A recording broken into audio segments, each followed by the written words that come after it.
What's up, Digidestins? This is Kyle D, better known as RideMyAvatar, and guess what, guys? We have promo reveals. What is going on, Bandai? What are you thinking? So without further ado, let's get into the video and talk about it.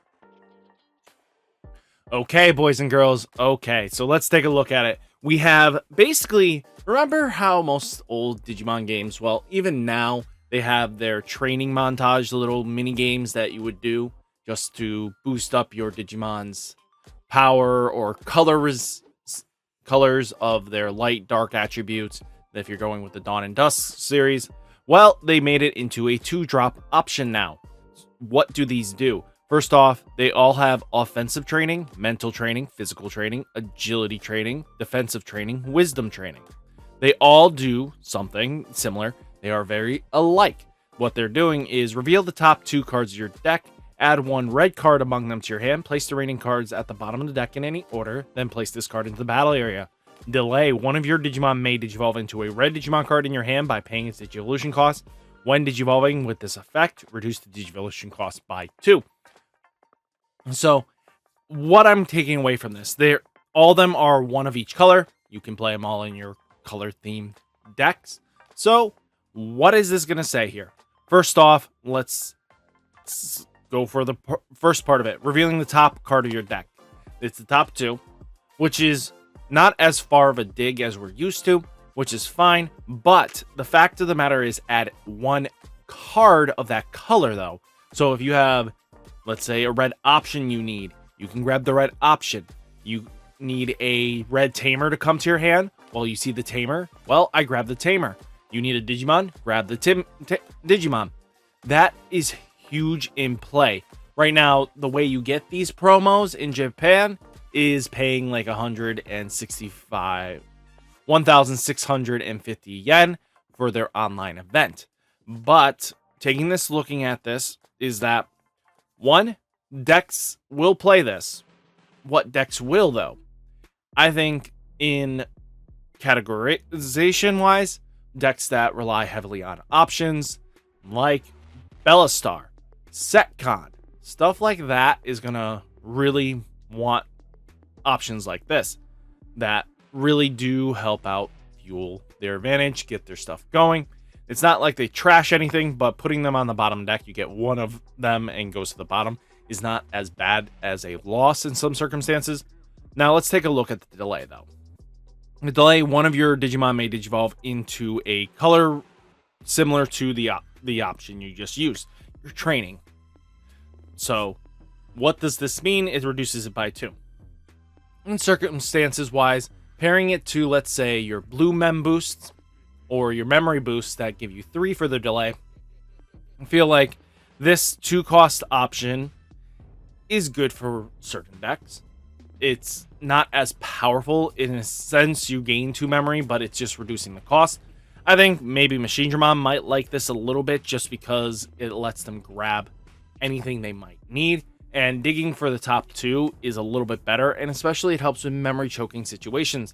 But that reduced cost by 2 really does help out in circumstances, because sometimes now we're in a lot of 2-color decks where it costs 3 to evolve, just even getting to the normal line, and that'll allow you to gain some pieces back, as we would say, just to keep it your turn, and then you can choke out a little bit differently. Or even your 3-cost evolve mega that you're usually playing can now be reduced down to 1, and that's not terrible. I think that now keeps you in the game a little bit, especially if your opponent's been memory choking you a bit.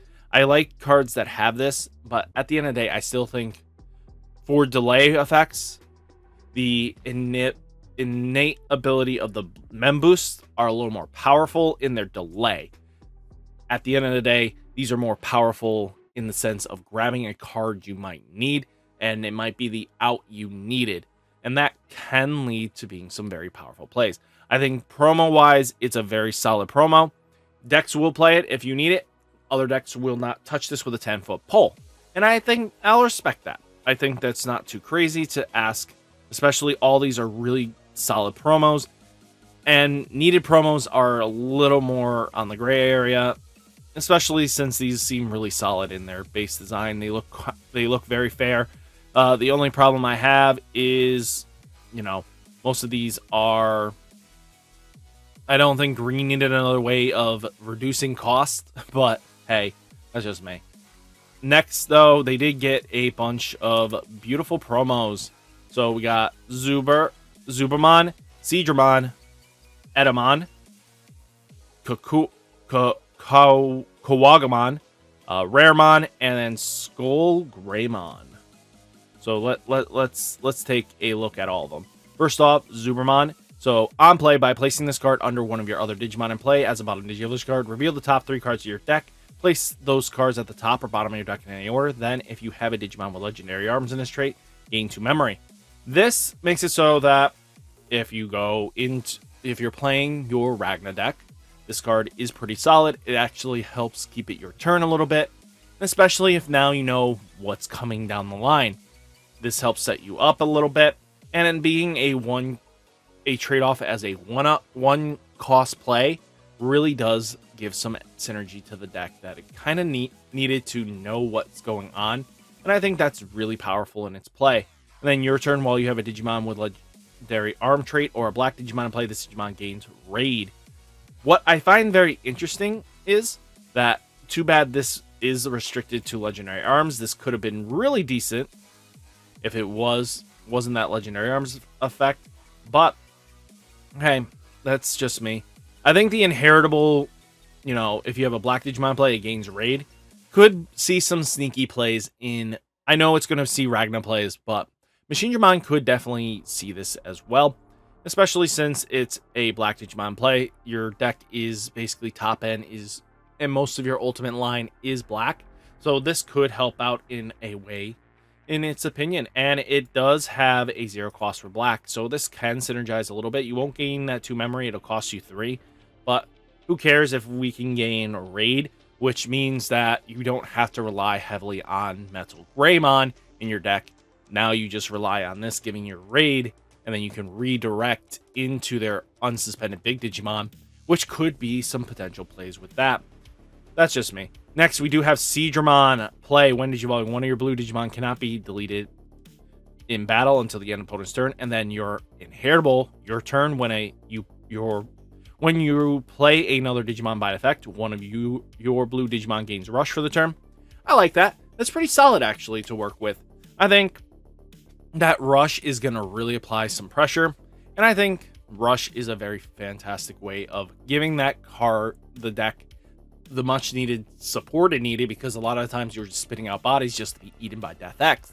Now you have ways of spitting out bodies that can apply pressure, which is really what the deck kind of needed in a way. So I think just having an aquatic Digimon deck that is for Aigastramon definitely is going to help out.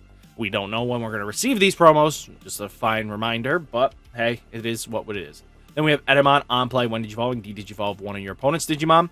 So this is definitely really solid for the poop deck. And if you are playing the Mumzimon deck, you could definitely tech this in. That's not a bad on-play when Digivolving effect. But inheritable on deletion, you may play one yellow or black Digimon card with a purple cost, 3 or less from your hand without paying its cost. So if this Digimon is deleted, that's not a bad trade-off. Being able to play your Sukamon is really good, actually.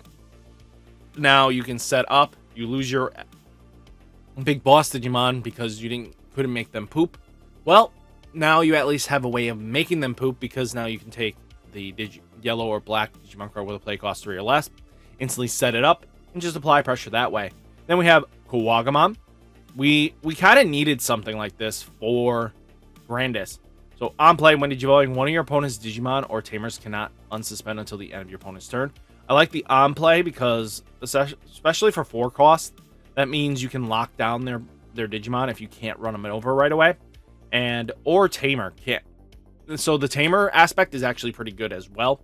I mean, for a 4 cost, locking down your opponent's Tamer really does do something there. And then inheritable, your turn, this Digimon gets plus 2000 DP. I mean, if you don't Digiburst it out, that's an extra DP boost that you can apply pressure that way. I think the lockdown here with your opponent's Digimon and Tamer cannot unsuspend until the end of opponent's turn is really going to apply in some techs, especially when Digivolving. That means earlier on, this becomes more valuable. Means you can promote up a little more safely if you know what's going on. And then you don't have to worry about crazy shenanigans. And then Raremon, Champion, Virus, Undead. So Undead's finally getting some decent support, but also this card / Digimon is treated as having Cyborg in his traits. So this is the first time we've actually seen this for traits wise, but we've seen this for name changes and stuff like that. That's normal, but trait. So now this is an Undead Cyborg. I don't understand why it just didn't just do /Cyborg. You didn't need this text, but sure. Okay. On play, when digivolving by trashing one card from your hand, draw 2 cards. So this does help out in Machinedramon. And I mean, seriously, it's a 4 cost, drop a body. That's actually a little more beefier and tankier. It does cost a little bit more to digivolve into, so you could possibly not play this. But the fact of is that you get, when attacking by trashing one card in your hand, delete one of your opponent's level 3 Digimon. Controlling the board's not bad, but on play, this trashing a card from hand, draw 2, especially if you just go for the on play earlier on in the game, it's just more valued. I mean, it doesn't fit fully into color category, but it's black. You get a splash of purple, but it's not too crazy out of the ordinary there. And then finally, Skull Greymon promo. It's undead, so this is for your undead army. On play, when digivolving, delete one of your Digimon, delete 2 of your opponent's Digimon with 5,000 DP or less. And then on deletion, you may play 1 purple or red level 3 Digimon card from trash without paying its cost. And then on inheritable, same as it's on deletion. Both are the same. So this, I don't know where this would fit. It will fit in the undead. But you also have to take into account that you need to fit this in. I could see this possibly being played in Gallantmon, the red-black version. It's a really useful skill because the on deletion skill to be able to play another level 3 does synergize pretty decently. So I think that might be where you want to put it as well, in that you can at least control the board a little bit too. 5,000 DP is not bad. That kills most champions. So that's kind of where I'm standing with that. But what do you guys think of these new promos? How do you think you feel about the distribution of this? And what do you think all in all? So guys, without further ado, hit that like button, hit that subscribe button. I'll catch you in the next one. Peace.